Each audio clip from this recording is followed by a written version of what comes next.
जय श्री कृष्णा। आज हम सुनेंगे मांसाहार पाप है या पुण्य की कहानी। एक बार श्री कृष्ण एक पेड़ के नीचे बैठे बांसुरी बजा रहे, तभी एक हिरन दौड़ता चला आया और उनके पीछे जाकर छुप गया।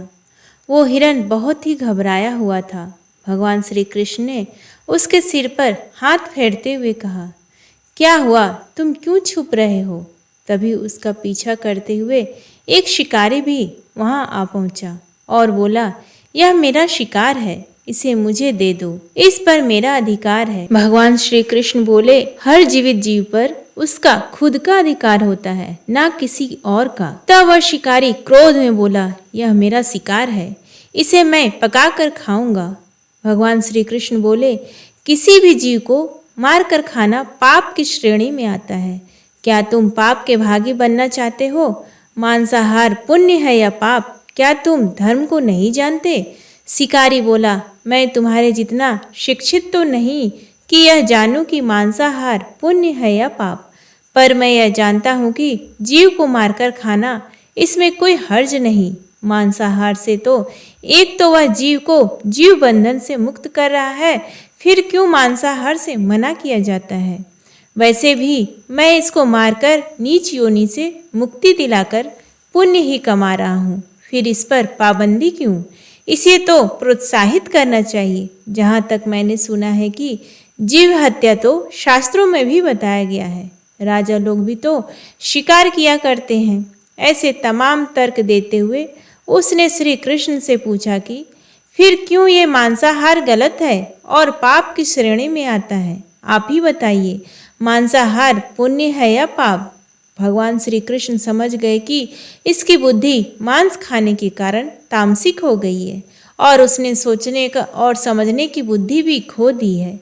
भगवान श्री कृष्ण बोले, इस अंतहीन विषय पर पहले मैं कोई राय नहीं दूंगा।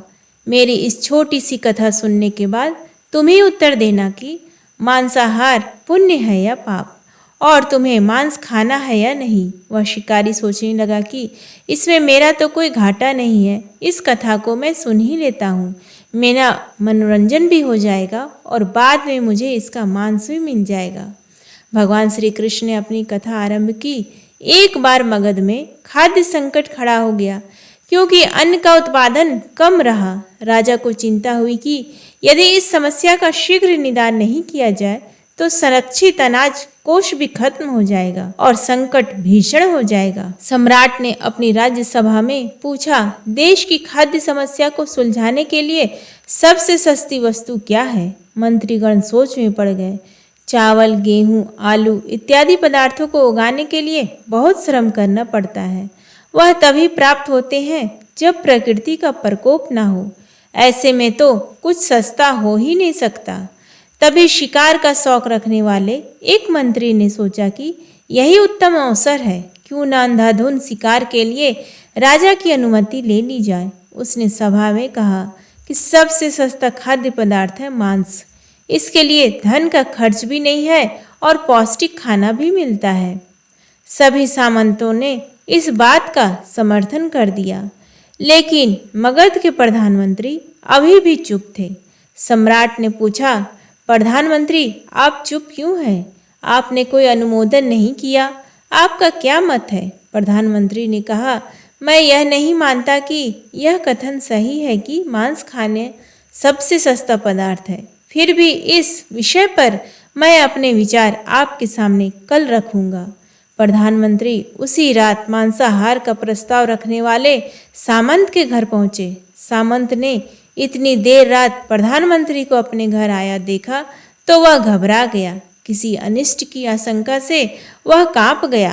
प्रधानमंत्री ने कहा, संध्या को महाराज बीमार हो गए, उनकी हालत बहुत ही खराब है। राजवैद्य ने कहा है कि किसी शक्तिशाली देह का 2 तोला मांस मिल जाए तो राजा के प्राण बचाए जा सकते हैं। आप महाराज के सबसे विश्वास पात्र हैं, इसलिए आपसे योग्य कौन होगा? इसके लिए आप जो भी मूल्य लेना चाहें ले सकते हैं। आप कहें तो इस काम के लिए मैं आपको 1 लाख स्वर्ण मुद्राएं भी दे सकता हूँ। एक बड़ी जागीर भी आप मांग सकते हैं। बस आप अपनी इच्छा कहें, मैं कटार से आपके हृदय को चीर कर बस 2 तोला मांस निकाल लूंगा।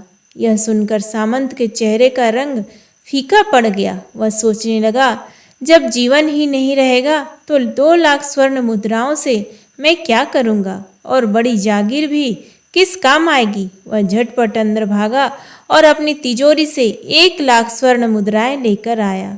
मुद्राएं देकर उसने प्रधानमंत्री के पैर पकड़ लिए और गिड़गिड़ाते हुए बोला, श्रीमंत, मैं आपकी 1 लाख मुद्राओं में अपनी 1 लाख मुद्रा और मिलाता हूँ। इस पैसे से आप किसी और सामंत के हृदय का मांस खरीद लें, किंतु मुझे जाने दे, यह बात किसी और को पता ना चले। मैं आपसे आग्रह करता हूँ। प्रधानमंत्री जी यह सब समझ चुके थे। वह उसे थोड़ी और मानसिक पीड़ा देना चाहते थे। प्रधानमंत्री ने आगे कहा, सामंत, आप शरीर से बलिष्ठ हैं। आपकी कद काठी महाराज से मिलती जुलती है, इसलिए राजवैद्य ने खास तौर पर आप ही का नाम लिया है। आपके दान से हमारे अच्छे राजा की जिंदगी बच सकती है। आप कहे तो मैं आपको प्रधानमंत्री का पद देने को तैयार हूँ और खुद आपका कर्मचारी बनकर रहूंगा, पर प्रजा से हमारे राजा ना छीने। सामंत तो फंसता हुआ दिख रहा था। उसने शरीर पर अंग वस्त्र रखकर अपने जूते भी पहन लिए। जैसे ही वह वहां से भागने वाला था, वह तुरंत प्रधानमंत्री के पैरों में लेट गया। उसने याचना की कि प्रधानमंत्री, मैं इसके योग्य नहीं हूँ। जब प्राण ही नहीं रहेंगे तो प्रधानमंत्री पद का या राजा का सिंहासन में मिल जाए तो मैं उसका क्या करूँगा। आप चाहे तो मेरा सब कुछ ले ले, पर मेरे प्राण ना ले। मैं अपना ये भवन और सारा धन आपको सौंपता हूँ। रातों रात राज्य से निकल जाऊंगा।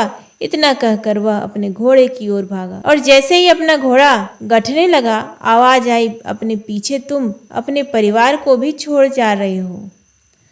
सामंत बोला, मेरे प्राण से प्रिय कुछ भी नहीं है। जब जीवन ही नहीं रहेगा तो कुटुंब का क्या करूँगा। जीवन रहा तो ऐसे ही सुखी रह लूँगा। इतना कहकर घोड़े पर छलांग लगाकर बैठ भी गया।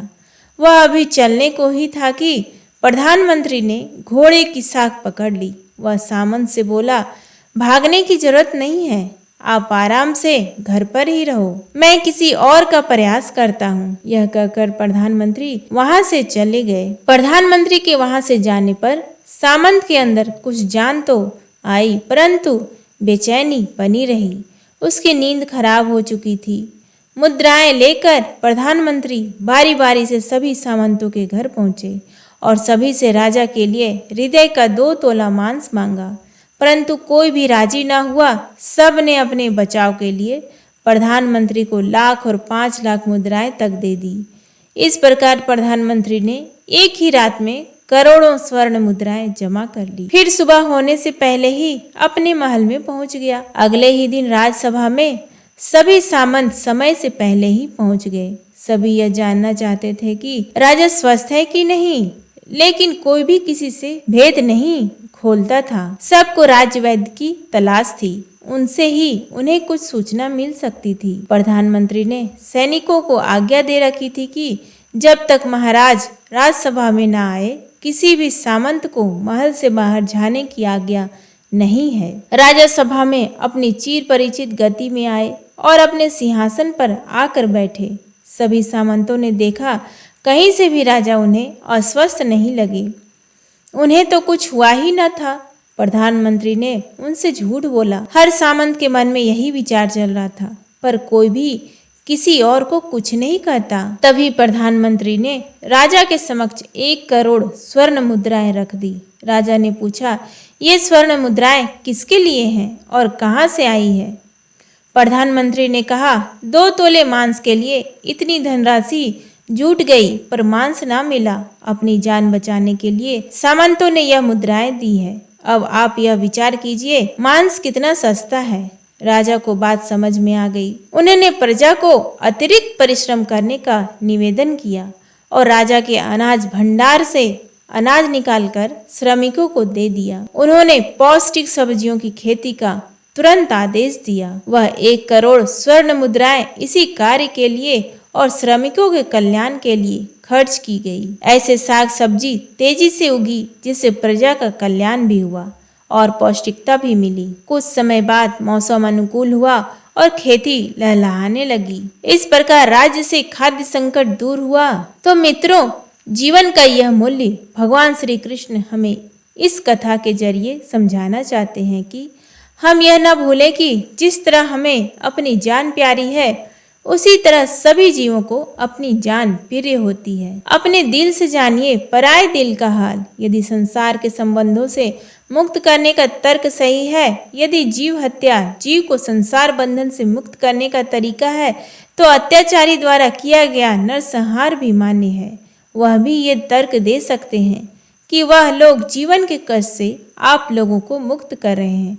अगर उसके लिए वह जीवन बोझ होता तो कभी भी अपनी जान बचाने के लिए संघर्ष नहीं करता, आपसे भागता नहीं। जो आपके सामने असहाय हो जाता है उसे प्राण गंवाने पड़ते हैं। जिन जीवों को मारकर आप खा रहे हैं उन्हें तो प्राण बचाने का अवसर भी नहीं मिलता। बर्बरता सिर्फ वही नहीं है जहाँ सिर्फ मानव का रक्त बहता है, बर्बरता उसे भी कही जाती है जहाँ स्वार्थ के लिए किसी जीव की हत्या कर दी जाए। हम अंत समय में जिंदगी भर के लिए पापों के लिए जिंदगी भर सुकर्म करने की कोशिश करते हैं, परंतु हम यह भूल जाते हैं कि जब वह जीव हमारे लिए काटा गया और हमारे लिए तड़पा, उसका श्राप हमें इस जीवन में ही नहीं बल्कि अगले जीवन तक नहीं छोड़ता।